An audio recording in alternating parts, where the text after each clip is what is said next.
स्वागताध्यक्ष म्हणून एक नाव मी जाहीर करणार आहे आणि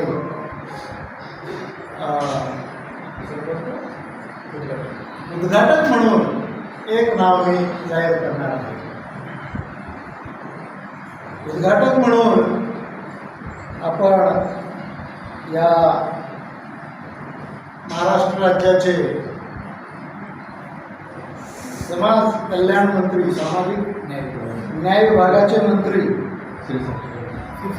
हे आपल्या छत्रपती संभाजीनगरचेच रहिवासी आहेत.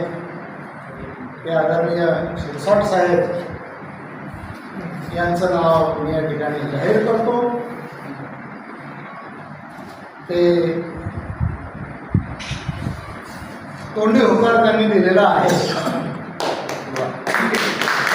लेखी स्वरूपात अजून आपल्याला होकार अजून मिळेलच त्यांचा. अशी त्यांच्यावरून सुरू आहे. प्रत्यक्ष भेट झालेली आहे. सगळी भूमिका आपण त्यांच्यासमोर मांडलेली आहे. त्यांना अत्यंत आनंद झाला ही परिवर्तनवादी साहित्य संमेलनाच्या संबंधाने जेव्हा त्यांनी ते ऐकलं. दुसरं नाव मी या ठिकाणी असं जाहीर करू इच्छितो की जे आता गडबड करतायत, घाई करतायत, ज्यांना जायचं आहे ते आमचे मित्र आदरणीय ॲडव्होकेट रामेश्वरजी तायडे सर, जे वंचित बहुजन आघाडीचं जिल्ह्याचं काम बघतात, आपल्या छत्रपती संभाजीनगरचं, त्यांचं या साहित्य संमेलनाचे आणि उद्योजक पण आहे. हा मोठा माणूस आहे, पैसेवाला माणूस आहे, मोठ्या दिलाचा माणूस आहे. चिंता काही करण्याची गरज नाही. पहिल्या बैठकीमध्ये चर्चा झालेली आहे. अर्थाच्या संबंधाने फार चिंता करण्याची गरज नाही. तो 100% सांगतो.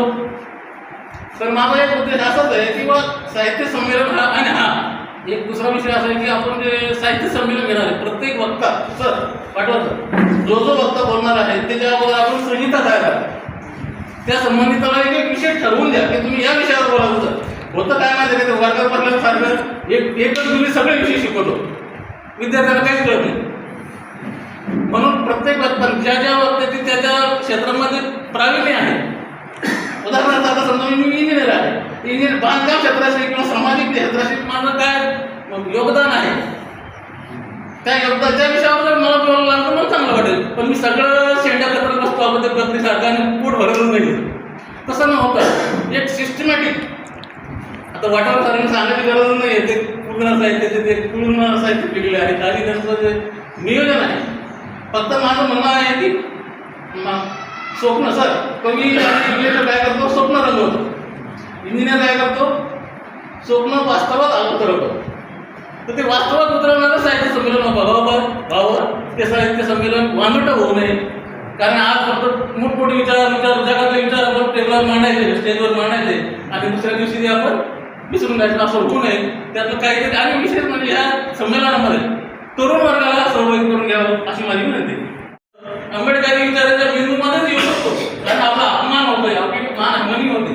म्हणून साहित्य संमेलन हे साहित्यिक न राहता, माझं एक मी इंजिनियर आहे, फक्त साहित्यिक न राहता ते सामाजिक विचार रस्त्यावर आलं पाहिजे. आणि आता एक सन्मान्य सदस्याने काय सांगितले की वर्गणी मूळ मुद्दा वर्गणी गोळा करणं. आणि आपण सांगतो की आपण 10 ते 15 लोकांनी एकत्र जावं. त्यावेळेस एखाद्या व्यक्तीवर दडपण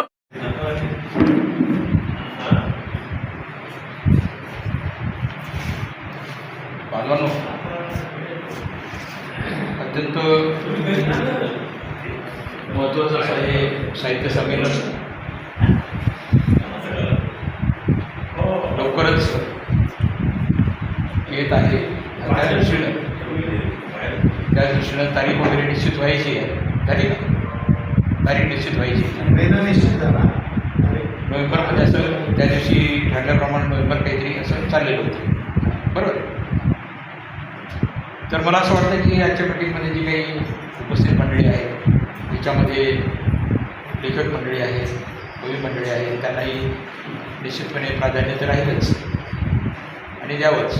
परंतु आता जो शब्द वापरला, जे काही नवीन विचाराची मंडळी आहे, परिवर्तनवादी विचाराची मंडळी आहे, विशेषतः सामाजिक परिवर्तन, तर याच्यामध्ये त्यांना हिरिरीने सहभागी घ्यावं आणि त्याच्यावर त्यांच्या इच्छेनं काय जबाबदारी उचलता येईल त्यांना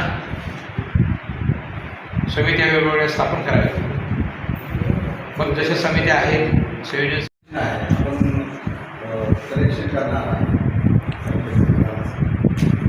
ते करत असताना आपण जर सोबत गेलो तर आपल्याला वर्गणी मिळू शकते. पण असं एक दुकानं जर गेलं तर ते मिळणार नाही. आज या उद्या या असं करत करत ते वेळ काढूपणा असेल. पण जर आपण ग्रुपनं गेलो किमान 5 ते 10च्या ग्रुपनं तर आपल्याला नक्कीच तुला काय स्ट्रॅटेजी बोला कोणी अजून? रवी बोला. रवी आदरणीय किल्लारे सर, 2 शब्द आम्ही ऐकले व्हावे अशी संयोजकांतर्फे नम्र सूचना आहे. तर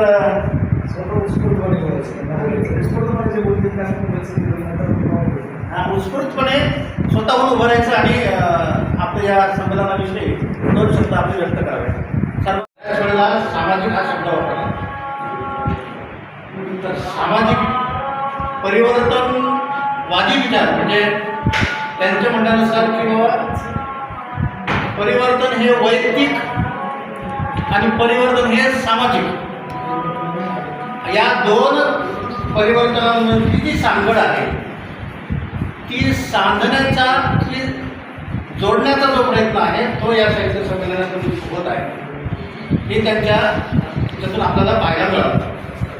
तर सामाजिक परिवर्तन होणं ही नितांत गरज आहे आणि ती सामाजिक परिवर्तन कशातून होते तर ते महापुरुषांच्या विचारातूनच होऊ शकते असा त्याचा ठाम विश्वास या ठिकाणी व्यक्त केला. जोरदार टाळ्या झाल्या पाहिजे त्यांच्यासाठी. आणि त्यानंतर सूचना अशी आहे सर्वांना की हे घडलेलं जे साहित्य संमेलन आहे,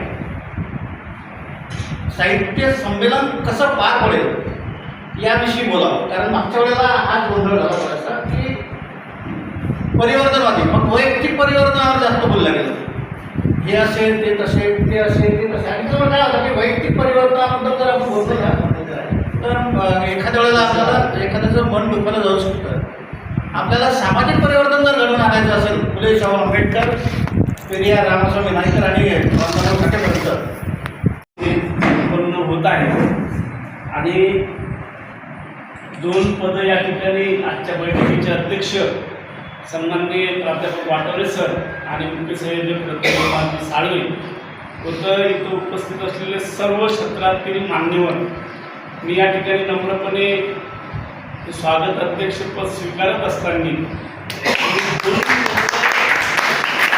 साहित्याच्या संदर्भात आहेत की नाही त्याचा विचार संयोजक आणि तिथे बसलेल्या सर्व सन्माननीय साहित्यिकांनी, विचारवंतांनी, वेगवेगळ्या क्षेत्रामध्ये काम करणाऱ्या लेखणीमधून ज्यांनी आतापर्यंत सगळं जीवन समाज परिवर्तनाचं काम केलं त्या सगळ्यांना मी सर्वप्रथम विनंती करतो प्राध्यापक वाटोरे सर की दोन्ही जे परिवर्तनवादी साहित्य संमेलन होत आहे त्याचा उद्घाटन जे आहे ते वेगळ्या विचारांचे आहे.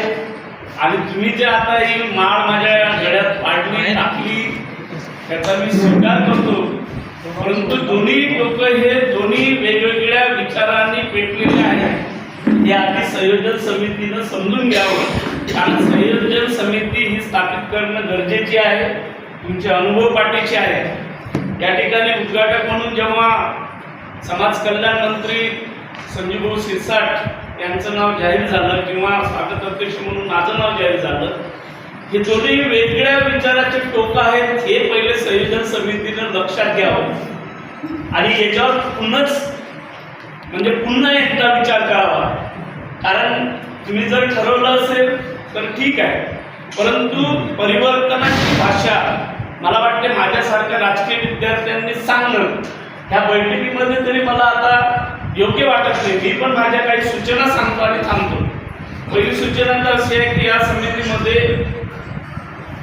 औरंगाबाद शहर, जिल्हा, मराठवाडा आणि ज्याला आपण उच्च असं नाव रतनकुमारजी तुम्ही दिलं की महाराष्ट्रातील राज्यस्तरीय पहिलं संमेलन, मला असं वाटतंय की या संमेलनामध्ये सर्वप्रथम आपल्या जिल्ह्यातले लोक सामावून घेणं, त्या विचाराचे त्या संवेदनशील परिवर्तन जसं